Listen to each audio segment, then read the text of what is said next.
Motor అయితే పొద్దున్న నుంచి అయితే ఎత్తుకోలేదు. 8:30కి అయితే కరెంట్ వచ్చింది.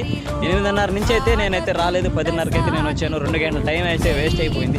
ఏమైంది చూద్దామని స్టార్టర్ కాయకు వచ్చి చూస్తే కరెంట్ వైర్ అయితే కట్ అయిపోయింది. అది లింకుల కాడ నుంచి వచ్చే వైరు. ఆ వైర్ అయితే మీకైతే చూపిస్తాను చూడండి ఎలా కట్ అయిపోయిందో, కాలిపోయిందో. దానివల్ల అయితే ఆటోమేటిక్ అయితే ఎత్తుకోలేదు. నేను ఆటోమేటిక్ ఉంది కదా ఎత్తుకుంటుంది అనుకుని ఉన్నాను. ఇక్కడికి వచ్చి చూసేకాడికి ఈ తోపటి అయిపోయింది. ఇప్పుడైతే పైరు అయితే ఎన్ను మీద ఉన్నది, మొత్తం ఎన్ను వచ్చేసినది. ఈ టైంలో అసలు నీరు బారాల్సింది. నీళ్ళు కూడా ఇప్పుడు 2 గంటల టైం అయితే వేస్ట్ అయిపోయింది. రోజు పారుదల కూడా ఈ తోపటి వేస్ట్ అవుతా ఉంది. మీకైతే ఇప్పుడు చూపిస్తాను చూడండి ఆ కరెంట్ వైర్ ఎలా కాలిపోయిందో. కనిపిస్తున్నది కదా, ఈ 3వ లింక్ వైర్ అయితే కాలిపోయింది. దానివల్ల అయితే ఆటోమేటిక్ అయితే ఎత్తుకోలేదు. ఎప్పుడైనా సరే కరెంట్ కాడ పని చేసుకునేటప్పుడు లింకులు ఉంటేనే ఏ పనైనా చేసుకోవాలి, లేదంటే పని చేసుకోకూడదు. కరెంట్ పోయినాక ఎల్సీ తీసుకొని అయితే పని చేసుకోవాలి. లేదంటే ఎప్పుడు కూడా మనం అతి ప్రయత్నాలు అయితే చేయకూడదు.